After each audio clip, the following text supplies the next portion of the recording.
हाँ बच्चों, क्या हाल है। तो देखो, ऐसा है कि अब जैसे जेईई या नीट के पेपर्स आने वाले हैं, तो उसमें मैं पी ब्लॉक के कुछ क्वेश्चंस हैं। पी ब्लॉक 12th का जो पी ब्लॉक है, जिसमें 13 ग्रुप, 14 ग्रुप, 15 ग्रुप, 16, 17, 18 ये सारे हमारे पी ब्लॉक के हैं। आपको आज की वीडियो में मैं 13, 14, 15, 16, 17, 18 ये जो पी ब्लॉक के 6 ग्रुप्स हैं, इनमें रीजनिंग बेस्ड क्वेश्चंस ये मैं डिस्कस करने जा रहा हूं, जिसमें ज़्यादा चांस है ये क्वेश्चंस आपके असर्शन रीजनिंग के फॉर्म में आएंगे। किसके फॉर्म में आएंगे? असर्शन रीजनिंग के फॉर्म में। तो आप इसको जो है पेन और पेंसिल रजिस्टर लेकर के बैठिए कि आप प्रॉपर मेहनत करिए। इसी में से क्वेश्चन मिलने की गारंटी है, ठीक है। ज़्यादा चांस है एनसीईआरटी का बिल्कुल निचोड़ करके जो रीजनिंग क्वेश्चन हैं वो मैं यहाँ पे दे रहा हूँ। उसको आप असर्शन रीजनिंग के फॉर्म में आप उसको क्या कर सकते हो, अरेंज कर सकते हो प्रॉपर खुद उसमें, ठीक है। तो चलिए स्टार्ट करते हैं पहले 13 ग्रुप एलिमेंट का। तो फर्स्ट क्वेश्चन जो हमारा है कि why dinitrogen is inert at room temperature. देखो ऐसा बेटा, क्या होता है डाई नाइट्रोजन? ये होता है आपका N2 होता है। डाई नाइट्रोजन कैसा होता है? N2 होता है। और N2 जो है, देखिए N2 के अंदर क्या होता है? N ट्रिपल बॉन्ड N होता है। तो ट्रिपल बॉन्ड को ब्रेक करने में एनर्जी ज्यादा लगेगी। हम कह सकते हैं कि dinitrogen exist as N2 at room temperature and bond order of N2 is 3, that's why its bond dissociation energy is very high which can not be achieved at room temperature. तो आपको इस पर assertion कैसे पूछ सकते हैं? ऐसे पूछेंगे। पहले असर्शन हो गया, मान लो क्या कि dinitrogen exist as N2, तो ठीक है, असर्शन हमारा क्या होगा? करेक्ट हो गया। अब रीजनिंग में क्या पूछ सकते हैं कि इट्स बॉन्ड ऑर्डर इज 3, तो रीजन ठीक है, वो भी करेक्ट है, बट वो उसका अप्रोप्रिएट रीजन नहीं है। N2 की तरह एग्जिस्ट क्यों करता है वो बात दूसरी, ठीक है। यहां पूछा गया है it exist as N2 at room temperature, तो उसकी बॉन्ड एनर्जी ज्यादा होगी, बट इसके अंदर क्या होगा? It is due to formation of p pi multiple bonding. Clear है? तो why dinitrogen is inert अगर पूछा जाए, अगर पूछना कि वाई इट इज इनर्ट, तो उसका बॉन्ड ऑर्डर 3 है। अगर कहते हैं why it exist as N2, तब बोलोगे it is due to formation of p pi multiple bonding. Next question आइए, तो यहाँ वही पूछा गया कि why nitrogen exist as N2, तो इसमें क्या लिखोगे? N2 के फॉर्म में है, तो it is due to formation of p pi multiple bonding. बेटे ध्यान दो, दोनों क्वेश्चंस में अगर पूछते हैं कि dinitrogen is inert at room temperature, dinitrogen exist as N2, देखो दोनों में रिलेशन क्या है और दोनों में डिफरेंस क्या है, दोनों में आप जो कहते हैं कि उसका आंसर बताओगे क्या, उसका रीजन क्या है। अगर कहा जाए dinitrogen exist as N2, assertion is correct, reason में क्या? It is due to formation of p pi multiple bonding. Clear है? अगर कहते हैं क्वेश्चन मान लो कि dinitrogen is inert at room temperature, तो N2 के फॉर्म में है, but its bond order is 3, its bond dissociation energy is very high which can not be achieved at room temperature. तो आपको ये लिखना, ठीक है। दोनों रीजन क्लियर है। अब आइए इसके बाद अमोनिया इज बेसिक नेचर। देखो बेटा ऐसा है, अमोनिया क्या होता है? ये अमोनिया है। अमोनिया के अंदर क्या होता है? 3 बॉन्ड पेयर हैं और एक क्या होता है? लोन पेयर होता है। अमोनिया पर बहुत सारे क्वेश्चन पूछ सकते हैं। बेसिक इन नेचर होता है, कॉम्प्लेक्स इंग्रेडिएंट होता है, ठीक है। अमोनिया का शेप क्या है, अमोनिया में कितने लोन पेयर हैं, कितने बॉन्ड पेयर हैं। तो अमोनिया के अंदर जो सेंट्रल एटम है, वो क्या आपका? नाइट्रोजन। उसका कितने इलेक्ट्रॉन्स हैं? 5। तो 5 इलेक्ट्रॉन से 3 जो है वो H क्या करता है? बॉन्ड फॉर्म करेगा। इसके अंदर क्या हो गया? बॉन्ड पेयर कितने हो गए इसके? 3, और it has 1 lone pair. Means ammonia has tendency to donate lone pair, that's why it is basic in nature. ठीक है, आप कह सकते हो देखो ऐसा नहीं किसी मॉलिक्यूल में लोन पेयर है, बट उसके डोनेट करने की टेंडेंसी क्या है, वो कितना फास्ट, कितना इजी वे में डोनेट कर दे रहा है, हम उसके बेसिस पर बताएंगे कौन सा ज्यादा बेसिक है, कौन सा कम बेसिक है। बट लोन पेयर है, डोनेट कर रहा है, it is basic in nature. अगला क्वेश्चन देखिए यहाँ पर, 5 अमोनिया, देखो अब क्वेश्चन आ गया, 5 ammonia is more basic than PH3, means देखो NH3 और PH3 दोनों क्या हैं, एक ही ग्रुप के हाइड्राइड्स हैं। 15 ग्रुप के क्या है, हाइड्राइड्स हैं। अब NH3 है बेटा, NH3 आपका ये है, और एक आपका PH3, देखो PH3 हो गया, दिस इज PH3। तो NH3 and PH3 both are hydride of किस ग्रुप का, हाइड्राइड ऑफ, बोलोगे 15 ग्रुप का हाइड्राइड से, एन PH3 है, एक आपका PH3 है और एक आपका NH3 है, ठीक है। तो देखो यहां पर ध्यान से, NH3 and PH3 both are basic in nature, but due to small size of nitrogen, lone pair की जो इंटेंसिटी है वो क्या है, n के राउंड ज्यादा है। देखो दोनों में एक ही लोन पेयर है, बट इंटेंस लोन पेयर कहां पर है, अमोनिया के अंदर है। तो हम क्या लिखेंगे, इसका एक लाइन रीजन क्या लिखोगे, due to small size of nitrogen ammonia has greater tendency to donate lone pair as compare to phosphate in PH3, ठीक है। आइए फिर देखो, why NH3 act as complexing agent, complex farming. देखो कॉम्प्लेक्स फॉर्मेशन में दो चीज इंपॉर्टेंट है, एक तो सेंट्रल मेटल और दूसरा लिगेंड्स। सेंट्रल मेटल के पास वैकेंट ऑर्बिटल होना चाहिए, जनरली वैकेंट d ऑर्बिटल, और जो कॉम्प्लेक्स है उसकी टेंडेंसी लोन पेयर डोनेट करने की होनी चाहिए। तो अमोनिया के पास एक लोन पेयर है, ammonia can donate lone pair to central atom and involve in formation of complex. That's why ammonia is good complexing agent. Ammonia is good complexing agent, ठीक है। तो जैसे मान हम कहते हैं यहाँ पे फॉर एग्जाम्पल है CONH3, ये देखो CONH3 होल 6 पर 3+ है, मान लो hexa amine cobalt third ion. तो कोबाल्ट के वैकेंट d ऑर्बिटल के अंदर अमोनिया अपना लोन पे डोनेट करता है, और उससे किससे बाइंड होता है, डेटिव बॉन्ड से। किससे बाइंड होता है, कोऑर्डिनेट कोवेलेंट बॉन्ड से। तो ammonia has tendency to donate lone pair and get binded with central atom through coordinate covalent bond, that's why ammonia is good complexing agent. Clear है। आइए next देखिए इसके बाद। अब right chemical reaction which confirm ammonia is complexing agent. आप कह सकते हो, देखो यहाँ पर ये देखो Cu2+ 4NH3 ये हो गया। तो क्या बनेगा यहां पर, ये बनेगा देखो CuNH3 होल 4 पर क्या हो जाएगा यहां पर, ये 2+। तो this reaction confirm that ammonia is complexing agent. अच्छा कॉम्प्लेक्स है ये थोड़ा सा एक्सेप्शनल भी होता है कि जब कॉम्प्लेक्स फॉर्म करता है तो उसका एक इलेक्ट्रॉन 3D का 4D में जाता है, तो देखने में लगता है क्या ये आपका टेट्राहेड्रल, बट ये कैसा हो जाता है फिर बाद में आपका स्क्वायर प्लेन होता है, ठीक है।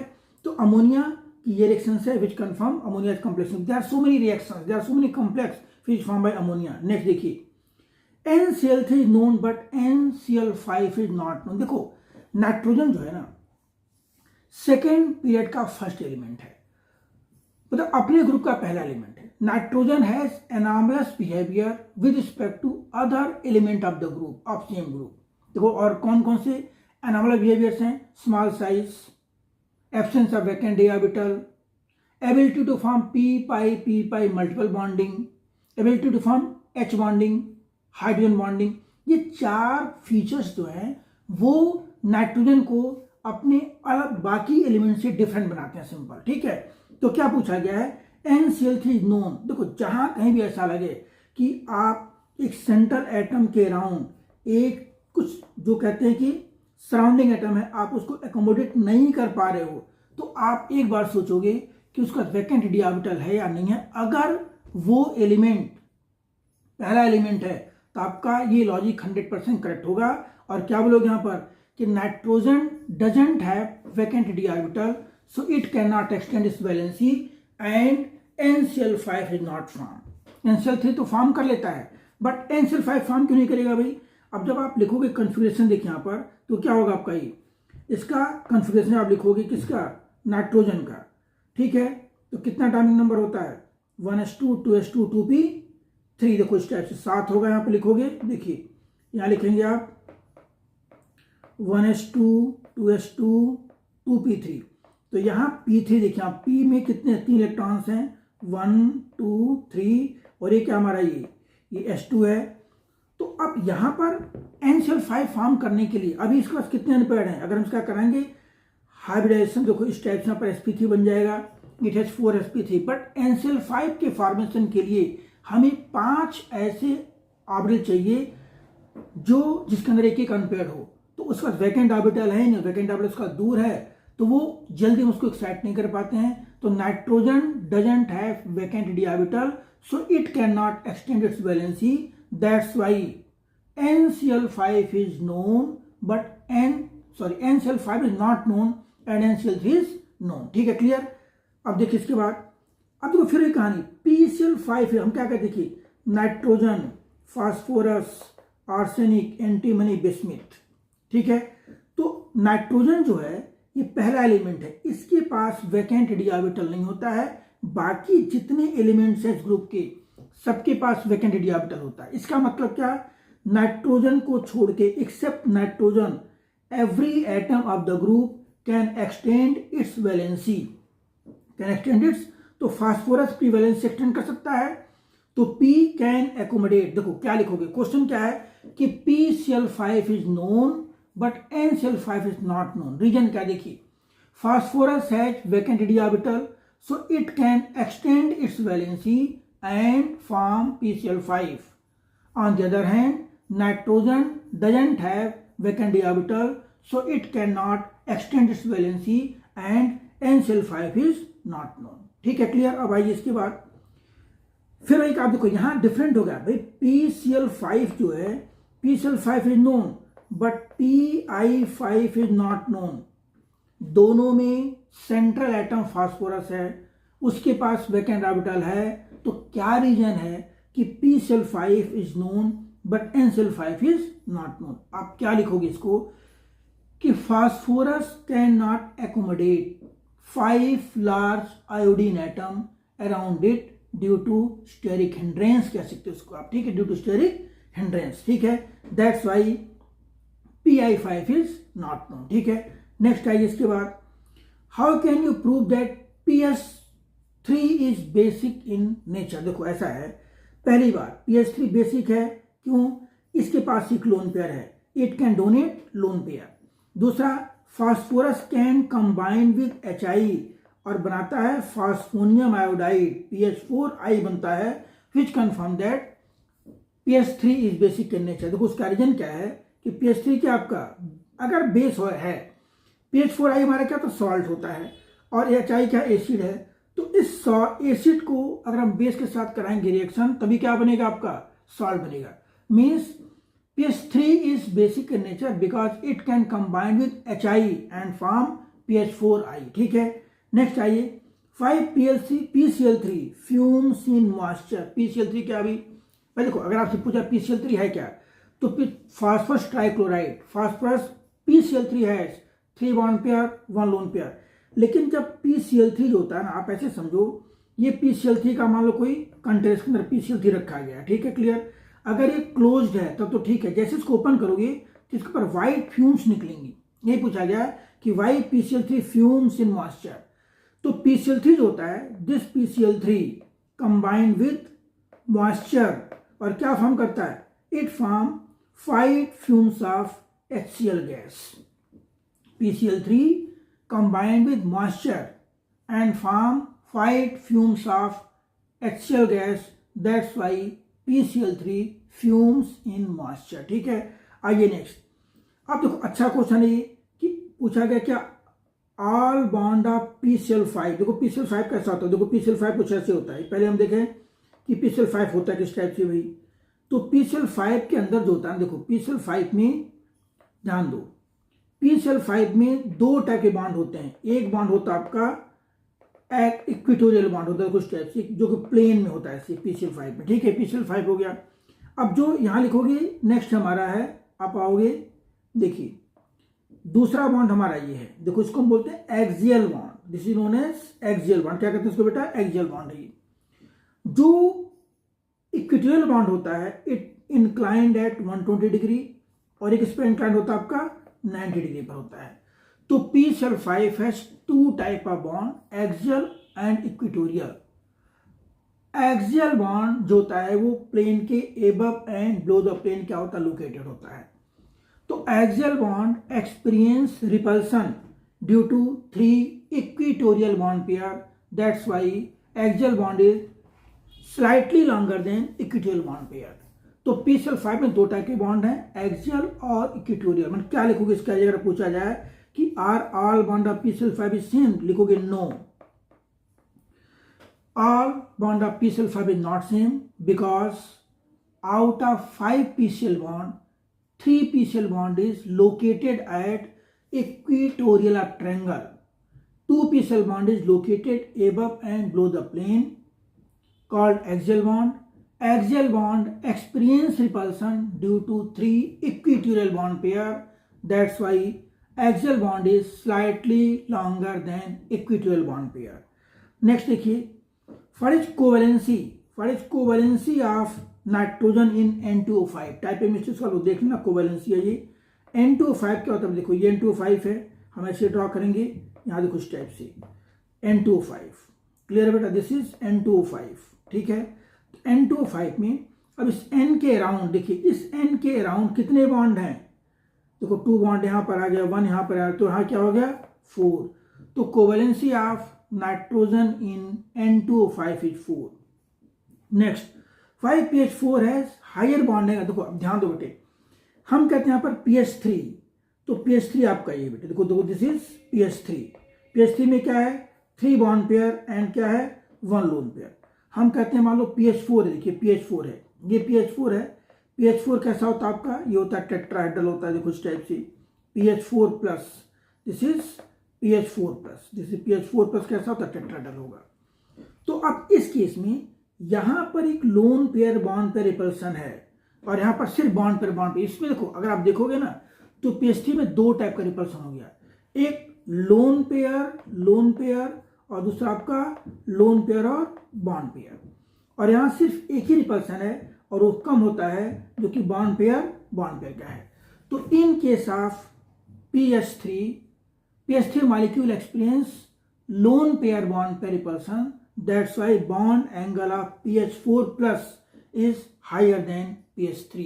आपको स्ट्रक्चर ड्रॉ करके लिखना है इसको, या अगर कंटेंट असर्शन में पूछा जाएगा तो आपसे ऐसे पूछेंगे कि PH4 प्लस मान लो दे दिया, असर्शन दे दी, ओरिजिन दे दिया, सिंपल ये कि bond angle of PH4 plus is higher than PH3, assertion is correct. उसका रिवर्स देंगे, असर्शन इज इनकरेक्ट, सिंपल। और उसका फिर रीजन देंगे कि रीजन में क्या, देखो एप्रोप्रिएट रीजन क्या हमारा कि PH3 मॉलिक्यूल के अंदर there is lone pair bond pair repulsion, that's why PH4 plus higher bond angle than PH3। Next आइए, white phosphorus, very important questions, ये समझ लो। White phosphorus is more reactive than red phosphorus. देखो सबसे पहले हम देखते हैं कि व्हाइट फास्फोरस और रेड फास्फोरस का मॉलिक्यूलर फॉर्मूला क्या होता है। दोनों का मॉलिक्यूलर फॉर्मूला क्या होता है भाई, दोनों का होता है P4, बोथ है P4 मॉलिक्यूल। बट डिफरेंस क्या है, जो व्हाइट फास्फोरस है वो होता है डिस्क्रीट। कैसा होता है, डिस्क्रीट का मतलब क्या है, जैसे मान लो में से देखिए यहां कोई कंटेनर है तो इसमें P4 मॉलिक्यूल, इसमें है तो P4 मॉलिक्यूल, बट ये क्या है आपस में बॉन्डेड नहीं है, they are held by weak van der Waals force of attraction. लेकिन जब हम करेंगे बात इसकी रेड फास्फोरस की तो उसके मॉलिक्यूल देखो P4 हम अगर ड्रॉ करते हैं, ये देखिए P4 हो गया, ये P4 मॉलिक्यूल है, ये P4 मॉलिक्यूल है, ये देखिए P4 हो गया आपका, ये देखो this is white phosphorus. White phosphorus में एक चीज और होता है, 60 डिग्री का एंगुलर स्ट्रेन होता है। क्या होता है, एंगुलर स्ट्रेन, और सब पर क्या होगा, ये लोन पेयर होगा, दिस इज व्हाइट फास्फोरस। लेकिन जो रेड फास्फोरस है, रेड फास्फोरस के अंदर जो होता है देखो इस टाइप से, एक P4 मॉलिक्यूल आपका ये हो गया, ठीक है, दूसरा P4 मॉलिक्यूल आपका ये हो गया, इस टाइप से there are so many P4 molecule which are going to held together by strong covalent bond. देखो this is red phosphorus, this is white phosphorus. तब क्या लिखोगे, देखो white phosphorus exist as discrete P4 molecule, white phosphorus exist as discrete P4 molecule and there is angular strain, their molecules are held by weak van der Waals force of attraction. On the other hand, red phosphorus is polymeric unit of P4 molecule held by a strong covalent bond. That's why white phosphorus is more reactive than red phosphorus. Clear है। अब आइए देखिए इसके बाद, अब यहां पूछा कभी PCl5 act as strong oxidizing agent but PCl3 act as both। देखो बेटा ऐसा है, इस क्वेश्चन को आप ऐसे टैकल करिए। पहली बात आप समझो कि ऑक्सीडाइजिंग एजेंट क्या होता है, रिड्यूसिंग एजेंट क्या होता है। ऑक्सीडाइजिंग एजेंट क्या होता है, जो दूसरे को ऑक्सीडाइज करे, खुद का उसका रिडक्शन हो। और रिड्यूसिंग क्या होता है, जो दूसरे को रिड्यूस करे और खुद का क्या हो, ऑक्सीडेशन हो। क्लियर है। तो जो PCl5 है, इन PCl5 फास्फोरस होता है, फास्फोरस इज इन +5 अपने मैक्सिमम में है। अब वो अपना O नंबर बढ़ा नहीं सकता, उससे क्या होगा, it undergo reduction only. Clear है। But in case of PCl3 phosphorus is in +3, वो सिर्फ क्या करेगा, अपना O नंबर घटा भी सकता है और बढ़ा भी सकता है। Means PCl3 can extend its O number up to +5 and can decrease up to -3। Means PCl3 may undergo oxidation as well as reduction. That's why PCl3 act as both. On the other hand, PCl5 only undergo reduction, hence act as oxidizing agent। ठीक है, clear. ये आप question कर सकते हो, इसको देखिए। फिर वही कहानी यहाँ पर HNO3 is act as oxidizing agent but HNO2 act as both। तो अगर आप देखो यहाँ पर HNO3 है, देखिए ये HNO3 है और ये क्या आपका HNO2 है। तो HNO3 के अंदर N किस में है, +5 में है। वो सिर्फ O नंबर अपना क्या कर सकता है, घटा सकता है। Means it undergo reduction only. ये किस में आपका, ये +3 में है, ये +5 तक बढ़ा सकता है और -3 तक क्या कर सकता है, डिक्रीज कर सकता है। तो हम क्या लिखेंगे, इन HNO3 nitrogen is in +5 oxidation state which undergoes reduction only, hence act as oxidizing agent। ठीक है। On the other hand, in case of HNO2 nitrogen is in +3 oxidation state which may undergo oxidation and reaction both, hence act as oxidizing and reducing agent both। ठीक है। देखिए अब बड़ा question क्या है कि why NH3 form H bonding but PH3 is not। देखो H bonding जो होता है ना, वो क्या होता है कि जब हाइड्रोजन किसके साथ कंबाइंड होता है, बॉन्ड फॉर्म करता है, FON फ्लोरीन ऑक्सीजन नाइट्रोजन। ऐसा क्यों भाई, it is due to high electronegativity of this element. वो वहां पोलराइजेशन ज्यादा होगा। ठीक है, दैट्स वाई। तो हम कह सकते हैं it is due to high electronegativity of nitrogen, ammonia can form intermolecular hydrogen bonding, on the other hand PH3 cannot। ठीक है, अगले स्टेप से सिंपली।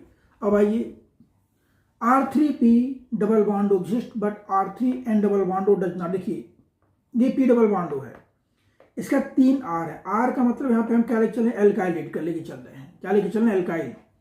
और यहाँ N है, N के साथ मान लो डबल बॉन्डो बना लिए और यहाँ पर क्या R है, ये R है, ये R है। देखो क्वेश्चन आपके एसर्शन रीजनिंग क्वेश्चन पूछ सकते हैं इसको। ठीक है, इसको समझो। पहले पूछा है कि why R3P double bond O exist but R3N double bond O does not exist. ऐसा क्या है। अब देखिए भाई, फास्फोरस के पास क्या होता है, वैकेंट डी ऑर्बिटल है, it can extend its valency, but N के पास नहीं है तो अपनी वैलेंस एक्सटेंड नहीं कर सकता है। That's Y R3N double bond O does not exist, R3P double bond O exist. आपसे क्वेश्चन किसी टाइप से, मतलब चार पांच क्वेश्चन दे दिए इसी टाइप से, 4-5 ऑप्शन दे दिए, किसमें कौन सा एग्जिस्ट कर रहा है, कौन सा एग्जिस्ट नहीं कर रहा है। तो आप कह सकते हो यहाँ पर क्या कि R3P double bond O exist but R3 double bond O does not. Why, because phosphorus has vacant d orbital and it can extend its valency. On the other hand nitrogen doesn't have vacant d orbital and it can not extend its valency. That's why R3P double bond O exist but R3N double bond O does not. ठीक है। अब आइए NH3 basic पर BH3 feebly basic. देखो हम question किए यहाँ पर NH3, यहाँ पर NH3 है ये। ठीक है, और इस पर भी लोन पेयर है। यहाँ पर क्या है, BiH3 है। देखिए इस टाइप से BiH3 है, लोन पेयर यहाँ भी है। ठीक है, क्लियर। अब देखो, due to small size of nitrogen ammonia has greater tendency to donate lone pair as compared to BH3. That's why NH3 is more basic than BH3। नहीं देखिए इसके बाद आइए अब क्वेश्चन जो हमारा है यहाँ पर क्या भी, why does nitrogen show catenation property less than phosphorus. अब देखो एन के पास क्या है, एन के पास पी पाई मल्टीपल बॉन्ड करने की टेंडेंसी है, तो एन अपना क्या करेगा, डबल बॉन्ड तो बना लेगा सिंपली। लेकिन जब एन कोशिश करेगा तीसरे को ज्वाइन करने के लिए, साइज छोटा है, इलेक्ट्रॉन क्लाउड ज्यादा है, उसको रिपेल करेगा सिंपल।